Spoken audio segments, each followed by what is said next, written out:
Bienvenidos a Cruce de Palabras por Telesur. Soy Luis Hernández Navarro y hoy está con nosotros el doctor Carlos Martínez Azad. Carlos es sociólogo, investigador, un gran conocedor de la historia regional, pero también un especialista en historia del Medio Oriente. Carlos, muchísimas gracias por estar con nosotros en este Cruce de Palabras. Es un gusto estar contigo, Luis Hernández, con tu público y pues poder conversar sobre un evento que está realmente calando sobre lo que es el destino de este mundo tan complejo que nos ha tocado vivir. Después de 20 años, los talibanes nuevamente en el poder en Afganistán. Comencemos por el principio. ¿Por qué no nos cuentas un poquito quiénes son los talibanes? Los talibanes es un grupo de la inmensa red de grupos tribales que existe en la región entre Afganistán y Pakistán. Es uno de las 14 tribus más fuertes, aunque desde luego ahora es la más fuerte, vinculado a los pastunes, al grupo que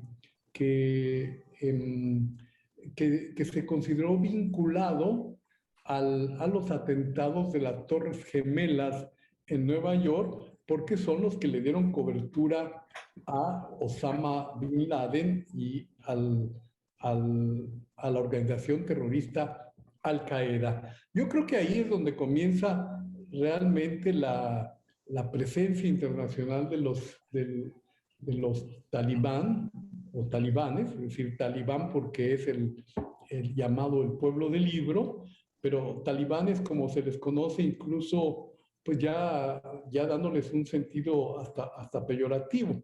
Aunque previamente habían formado un Estado Islámico en Afganistán, que fue lo que provocó la intervención de Rusia, de la Unión Soviética todavía en ese momento, y se da el cambio y la ocupación también de la Unión Soviética, que duraba varios años, se da en el contexto del fin de la Guerra Fría, decía yo, o pienso yo, cambiando el contexto de lo que va a ser esa lucha que es representada siempre a través del espionaje entre Oriente y Occidente, y que finalmente desemboca en el Medio Oriente, convirtiéndolo en una región que creo que se ha convertido en una región definitoria sobre los destinos del mundo en estos últimos 20 años. La intervención de Estados Unidos hace 20 años en Afganistán en realidad tenía el propósito más firme y definitivo de ir contra Irak. De hecho, la invasión creo que es más brutal en Irak, va a causar mucho más muertos que los que causó en Afganistán, va a tirar un régimen que existía de Saddam Hussein, que existía fundamentado en principios laicos, que para esa región era algo muy importante, y la intervención desplaza además de los intereses que Estados Unidos va a acaparar ahora, rompiendo las relaciones que existían en términos económicos entre Irak, Siria, Pakistán y los países de la región. Pero había que ir contra Bin Laden y contra Al Qaeda, y esa fue la intención inicial de Estados Unidos, sin importar mucho los costos o las consecuencias de lo que eso pudiera causar. Sobre eso ya se ha dicho mucho. Yo explico bien, bueno, tratando de ser lo más amplio posible en mi libro Los Cuatro Puntos Orientales, que muestra todo lo que fue ese momento, que ahora se demuestra fue algo realmente fundamental para todo lo que ha venido ocurriendo en los años posteriores. Carlos, hay un libro de la escritora soviética Svetlana Alexievich, Los muchachos, ¿sí? Premio Nobel, ¿sí? que da cuenta de el desastre humano que fue la intervención soviética en Afganistán, donde también se construyó un Estado laico, ¿no? En Sí. tiempos donde el socialismo todavía privaba en el mundo. Y pues los responsables de la derrota soviética son esos que en su momento fueron bautizados como los peleadores de la libertad, the freedom fighters, ¿no? Los talibanes. ¿Cómo fue que se produjo esta transformación de ser los aliados de Estados Unidos, de Occidente, en contra de los soviéticos a sus enemigos? Me parece muy importante y qué bueno que citas a Svetlana, porque creo que lo que hace mucha falta en la explicación internacional es lo social, son los cambios que van ocurriendo socialmente y que muchas veces son colocados de lado para darle mucho más peso a las explicaciones políticas, a los intereses de la política internacional y explican poco lo que sucede socialmente.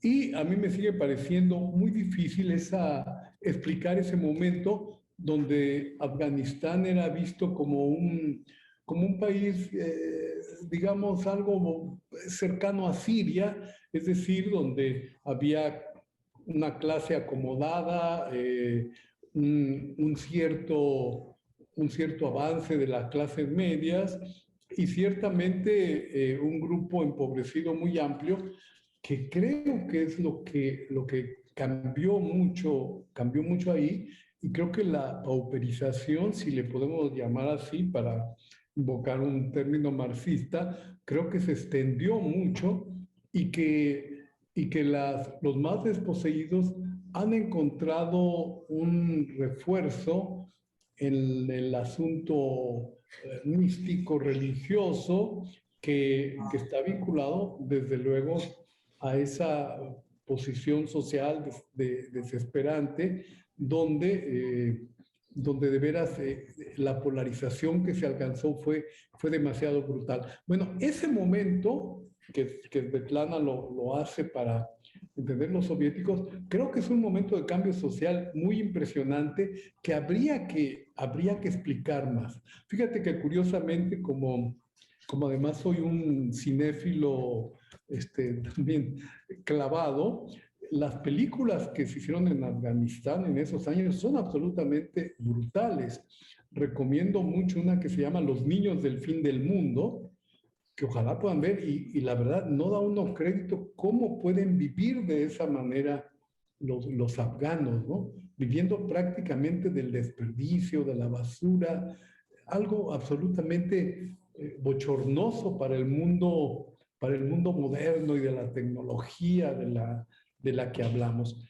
Entonces, ahí hay un asunto que confieso, para mí es muy difícil de explicar y que simplemente los periodistas afganos más avesados y tal, pues simplemente lo consideran como que de pronto ya había pasado y no logramos entender cómo se da ese cambio que casi significa de un tipo de sociedad a otro tipo de sociedad.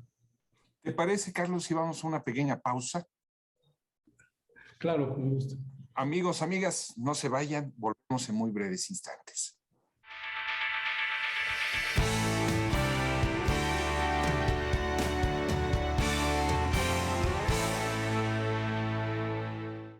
Estamos ya de regreso en este cruce de palabras conversando con el doctor Carlos Martínez Assad sobre la derrumbe estadounidense en Afganistán, el triunfo de los talibanes. Carlos es historiador, sociólogo, investigador en el Instituto Nacional, perdón, en la Universidad Nacional Autónoma de México. Carlos, ¿cómo explicarnos que después de 2 décadas de presencia militar, lo que es la principal potencia bélica del mundo, haya tenido que salir de Afganistán? y que estemos viendo las escenas que nos han dado a conocer a través de la televisión, de caos en el aeropuerto, atentados, etcétera, etcétera. ¿Cómo explicarse esa derrota y esa salida? Bien, yo creo que la salida de Estados Unidos de Afganistán deja muchas interrogantes que creo el mundo debe responder. Y creo que todo esto, Luis, ha estado, yo veo algo muy ideologizado en todo lo que se presenta. Mira, las muertes de Irak, el número de fallecimientos en Irak por la guerra no se compara ni remotamente a lo acontecido en Afganistán. En Afganistán es mucho menor. No estoy devaluando la vida de 3 o 20 personas, pero simplemente estoy diciendo que después de 20 años, el número de muertos en ataques suicidas, en enfrentamientos de guerra, etcétera, no llegan ni al 1% de lo que pasó en Irak. Entonces creo que fue una ocupación más tenue de lo que generalmente se afirma.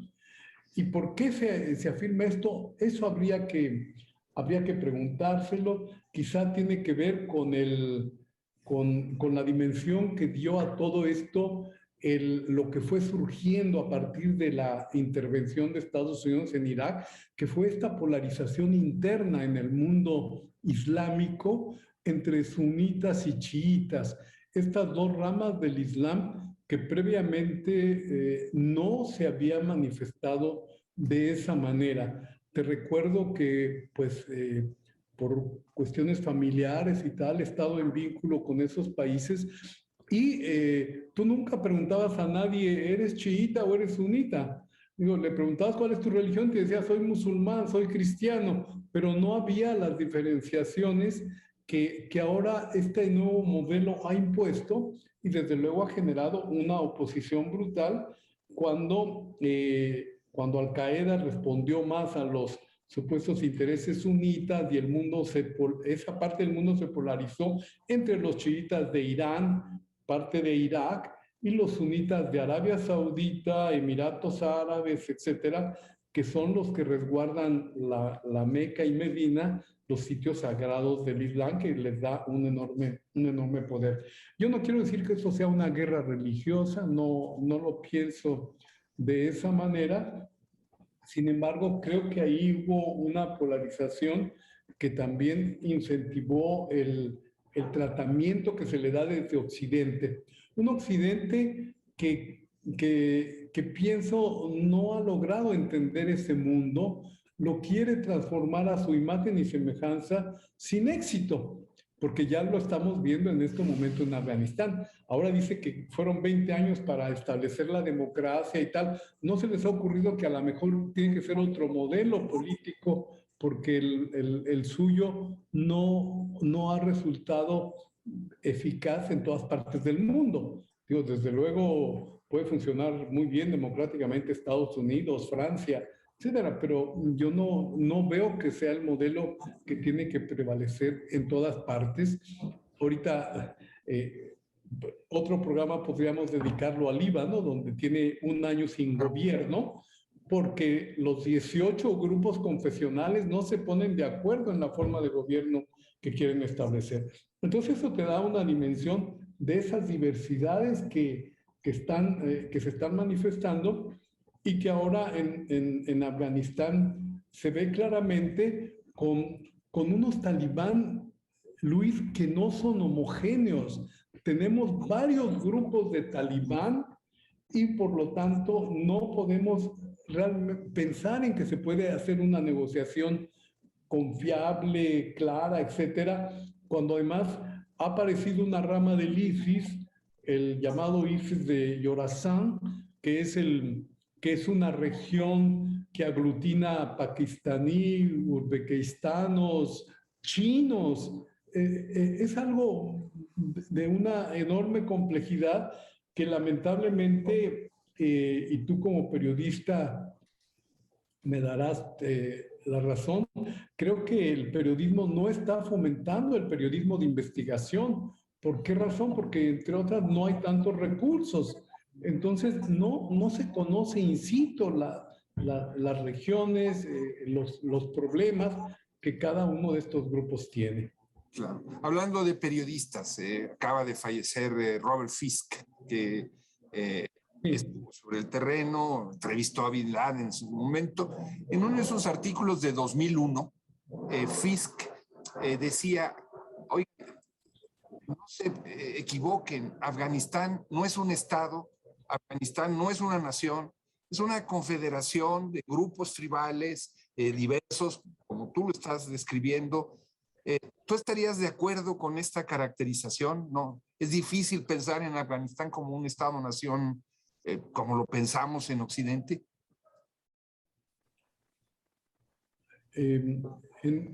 Estoy completamente de acuerdo. Robert Fisk ha sido un periodista de cabecera. Lamento mucho su fallecimiento, porque de veras era de los pocos que justamente hacía un periodismo de investigación, se trasladaba de un lugar a otro, brincaba con una enorme facilidad a los diferentes lugares. Le tocó cubrir mucho la guerra de Irak y otros de los conflictos fuertes que ha habido en Medio Oriente. Y bueno, nos hace falta no un Robert Fisk, sino varios Robert Fisk que pudieran explicarnos más sobre todo esto. Quizá con el tiempo lo podamos encontrar. Pero fíjate, una de las cosas que se establecen claramente con esto que estoy diciendo, Luis, México ha participado en acoger a un número muy amplio que ya va casi en 200 personas de afganos. ¿Tú has escuchado alguna explicación clara de por qué razones México se involucró en este proceso cuando digo, yo estoy muy complacido de que México sea un país refugio, que lo haga permanentemente, pero tenemos aquí en la puerta a los haitianos en un enorme conflicto, en un enorme problema, tenemos los centroamericanos. ¿Por qué México reacciona así frente a los afganos? No me digas que muchos hondureños, salvadoreños no llegan acá porque son perseguidos, porque tienen los mismos problemas de supervivencia que un afgano. Y bueno, ni siquiera sabemos cuál es el destino de estos afganos en México. No sabemos o no se ha explicado por qué fue un avión de Qatar el que los trajo a México. ¿Por qué los aviones de Qatar vuelan sobre nuestro espacio aéreo? ¿Cuáles son los acuerdos que están implícitos en todo esto? Y claro, sobre todo tener la certeza de que México no está fungiendo solamente como un tercer país, como el caso de Turquía, donde solamente formamos parte del arreglo de un tránsito que se hizo en otro lugar y que además llevará a los refugiados a otra parte, no a su establecimiento en México. Así es que el periodismo de investigación me parece cada vez más necesario. Carlos, pareciera ser que el retiro de las tropas estadounidenses está teniendo un enorme costo político para Biden. Si tuvieras una bola de cristal, ¿cómo preverías su futuro alrededor de esto? Porque se asocia las imágenes de los ataúdes a lo sucedido en Vietnam, o la famosa imagen del helicóptero saliendo de Saigón a los aviones, sacando a los últimos estadounidenses de ese país. ¿Qué va a pasar con Biden? ¿Qué costo va a tener que pagar? Bueno, haces muy bien en mencionar Vietnam. Creo que esto se parece demasiado a Vietnam. Sin embargo, en Vietnam llegaban con el peso de una derrota una derrota que en Afganistán no está tan claro porque no hubo enfrentamientos de guerra, incluso como los hubo en Irak. Es decir, no se trata de un ejército derrotado en el sentido claro o determinante de la guerra, sino se trata de estrategias políticas y otra vez el asunto ideológico. Se dice que han sacado a 120,000 personas en todo este momento de fin de la ocupación, y además dicen que seguirá abierto, que la negociación con los talibán es que van a permitir que sigan saliendo todos los afganos que quieran. Esto me parece muy bien, pero ideológico, pero revestido de algo muy ideológico, en donde se van a establecer todos los que se salgan de Afganistán. O sea, o de veras hay que sacar a todo el mundo de Afganistán, dejar vacío aquel país, aquel territorio, o se trata más bien de establecer una negociación que permita que los afganos vivan con sus derechos garantizados, que puedan educar a sus hijos, incluidos a las hijas, ¿verdad? Que sabemos ahí hay un problema serio. Hay algo que a mí me perturba mucho entre las escenas que vimos en el aeropuerto los primeros días y el último día. Hay un contraste de orden que, que no sabe uno cabalmente a qué se debe, pero en las últimas escenas que hemos visto ya está un ejército talibán bien organizado, rasurado, para que no lo identifique siempre con la mismo radical. Hay una imagen diferente. Ahora, creo que la gran pregunta, lo que tendríamos realmente que saber es si ha cambiado algo en el grupo talibán que ahora se apodera del poder, si realmente hay garantías que pueden establecerse con el apoyo de Arabia Saudita, de la URSS y de China, que prácticamente han reconocido al nuevo gobierno talibán. Entonces, si lo han reconocido es porque supongo que puede haber algunas garantías, algunos acuerdos que no conocemos. Otra vez está el punto de los ciudadanos interesados, comunes y corrientes como yo, que se nutre mucho de lo que escriben los que pueden estar en el lugar. Entonces, a mí me preocupa más eso, lo social afgano, que si Estados Unidos o los estadounidenses ahora ya no quieren a Biden y están extrañando al anterior, o están ya deseando uno nuevo. No, esto yo creo que en todo caso para mí no es tan significativo hacer previsiones sobre todo esto. Sí fue muy lamentable ver a Biden casi llorando en el momento que anunció el atentado terrorista. Lo que realmente les preocupó fue eso, un atentado que sucedía exactamente en el lugar de control que tenía Estados Unidos, porque los talibanes insisten mucho, esa parte donde fue el atentado lo controlaba Estados Unidos, no lo controlaban los talibanes. Esas son las noticias que yo he visto. Y bueno, aquí lo único nuevo y lo que para mí resulta inexplicable es que si siempre ha habido atentados semejantes, porque hace unos meses había acontecido otro atentado brutal en Kabul, y sin embargo, evidentemente por la coyuntura en que se estaba, no tuvo el mismo peso, pero tuvo más muertos. El atentado del mes de mayo, creo, donde fueron 68 personas las víctimas, fue brutal. Y sin embargo, no tuvo el peso que ahora la prensa internacional interesada en esta salida le dio al atentado, que en efecto tuvo un impacto fuerte seguramente en Estados Unidos, que siempre se sienten invulnerables, y que de pronto un grupo tan mal conformado militarmente es capaz de ponerles de darles una señal tan brutal como la del aeropuerto. Carlos, dejas en el aire muchas preguntas. Esperamos tener la oportunidad de que nos las respondas más adelante. Espero que Gracias sí. por estar con nosotros en este cruce de palabras. Muchas gracias, Luis.